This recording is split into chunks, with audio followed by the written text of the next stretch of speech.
So laparoscopy last surgery ಇಲ್ಲ. ಇವಾಗ surgery ಮಾಡಿಸ್ಕೊಂಡೆ ಅಂತ ಅಂದ್ರೆ ನೆಕ್ಸ್ಟ್ ಏನಾದ್ರು ಡಯಟ್ ರೆಸ್ಟ್ರಿಕ್ಷನ್ಸ್ ಇದಾವ ಡಾಕ್ಟರ್, ಇಲ್ಲ ಎಲ್ಲ ಊಟ ಮಾಡ್ಬೋದಾ ಹಿಂಗೆ? ಸರ್ವೇ ಸಾಮಾನ್ಯವಾಗಿ ಜನರಲ್ಲಿ ಒಂದು ಕಲ್ಪನೆ ಇರುತ್ತೆ, ಗಾಲ್ ಬ್ಯಾಡರ್ ಅನ್ನೋದು ಪಿತ್ತಕೋಶ ಅನ್ನೋದು ನಮ್ಮ ಆಹಾರ ಪಚನೆಗೆ ಸಂಬಂಧಪಟ್ಟಂತ ಒಂದು ಅಂಗ, ಮುಖ್ಯ ಅಂಗ. ಅದು ತೆಗೆದುಬಿಟ್ರೆ ನಾವು ಆಹಾರ ತಿನ್ನೋದಕ್ಕೆ ಸಾಧ್ಯನೇ ಇಲ್ಲ, ಕೆಲವು ಆಹಾರಗಳನ್ನ ತಿನ್ನಕ್ಕೆ ಸಾಧ್ಯ ಇಲ್ಲ, ಪಚನನೇ ಆಗೋದಿಲ್ಲ ಅನ್ನೋ ಒಂದು ಭಾವನೆ ಇದೆ. ಇದು ತಪ್ಪು ಭಾವನೆ.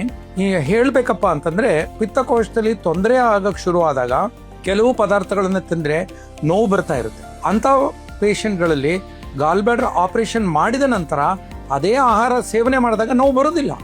ಅಂದ್ರೆ ಅರ್ಥ ಏನು, ಮೊದಲು ಆ ಕೆಲವು ಆಹಾರಗಳನ್ನ ತಿನ್ನಕ್ ಆಗದೇ ಇರುವಂತ ಪರಿಸ್ಥಿತಿನಲ್ಲಿ ಆಪರೇಷನ್ ನಂತರ, ಚಿಕಿತ್ಸೆ ನಂತರ ಈ ಎಲ್ಲಾ ಆಹಾರನು ಸೇವಿಸುವಂತ ಅವಕಾಶ ಸಿಗುತ್ತೆ.